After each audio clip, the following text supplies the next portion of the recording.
بسم اللہ الرحمن الرحیم۔ السلام علیکم ورحمۃ اللہ وبرکاتہ۔ تقدیر کے لکھے سے چھٹکارا حاصل کرنے کا راستہ فقط عاجزی اور انکساری ہے۔ یہ بات معنی نہیں رکھتی کہ آپ کتنی زبانیں سمجھ سکتے ہو، صرف دلوں کو سمجھنا ہی آپ کو اہم بناتا ہے۔ پانی جسم کو پاکیزہ کرتا ہے، آنسو انا کو، علم عقل کو پاکیزہ کرتا ہے اور محبت روح کو پاکیزہ بنا دیتی ہے۔ خاموش رہو، صرف خدا ہی تمہارے دل کا بوجھ ہلکا کر سکتا ہے۔ دنیا میں ہو کر تم نے اسے اپنے لیے بوجھ بنا لیا ہے۔ اس دنیا سے اوپر اٹھو، ایک نئی سوچ تمہاری منتظر ہے۔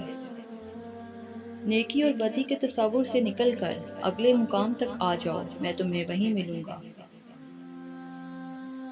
خاموشی سمندر رہے اور گفتگو نہر کی طرح ہے، تو جو سمندر تلاش کر رہا ہے تو نہر کی تلاش نہ کر۔ شک اور خوف دل کی دنیا کو دو حصوں میں تقسیم کر دیتے ہیں۔ اللہ تعالیٰ جب کسی بندے سے ناراض ہوتا ہے تو اسے پاکیزہ لوگوں کی عیب جوئی میں مشغول کر دیتا ہے۔